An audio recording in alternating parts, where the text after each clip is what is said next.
deepest level, the misfortunes we experience serve us. There are these beautiful, unpredictable gifts born out of our suffering.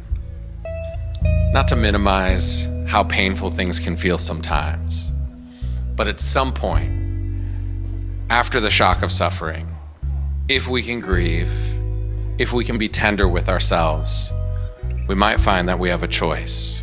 We can either feel victimized and righteous about it, or we can trust that any difficult struggle could be the birth of something wonderful.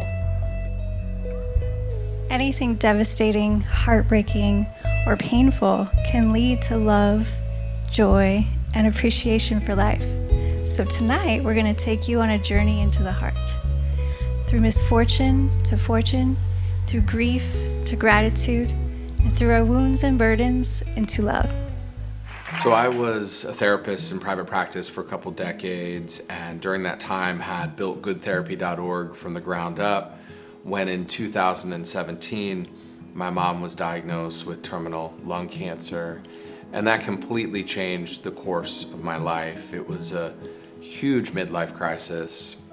I've been writing songs since my 20s, but I didn't have the courage and the confidence as a kid to make music my profession.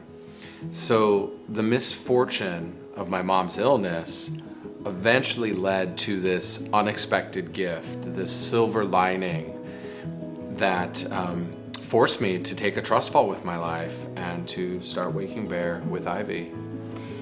Yeah, I had been practicing living from my heart space as much as I could, following my heart as opposed to my mind. And this led my life on this trajectory of like trust fall after trust fall. And the way I see it, our lives intertwine and cross paths because of these leaps of faith we both had taken.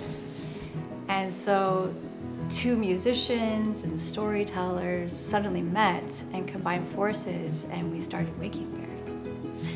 Yeah, and the intention with our keynote performances is really to celebrate life together with our audience through these deeply personal stories and songs about our own struggles. We want to demonstrate, really remind people that life is always working out if we let it. Yes. And one of those stories is about a little boy named Sasha. So just days into Sasha's visit, I got a call from his grandparents. Sasha's mom was suddenly in the hospital with only hours to live. Sasha had already lost his dad and his grandma in a car accident a couple years ago. So of course, his mom was everything to him. How could I possibly tell a 10-year-old that his mom was dying without destroying him? I cried from feeling helpless and overwhelmed, and I was afraid of Sasha feeling everything I felt in my own childhood. What helped me in that moment was not my years as a therapist. It was my years as a therapy client, caring for my own broken heart, releasing my grief, learning to love myself. That's how I knew how to help Sasha. What experience has shown us is that misfortune does not necessarily lead to more misfortune. There's always something powerful to be gained from anything difficult we experience. What doesn't kill you might make you stronger, but it might also make you more grateful, make you more compassionate, make you so appreciative to be alive. Will Sasha grow up to feel like a victim? Will he grow up to be grateful for his journey?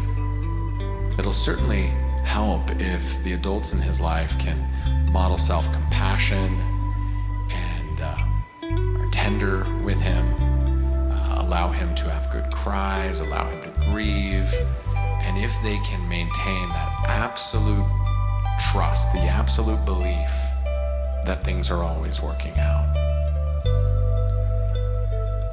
This song, it's a prayer for Sasha, that he will find himself on the pathway toward healing, and that his heart will exude love from the broken places. Forget the love your mama and papa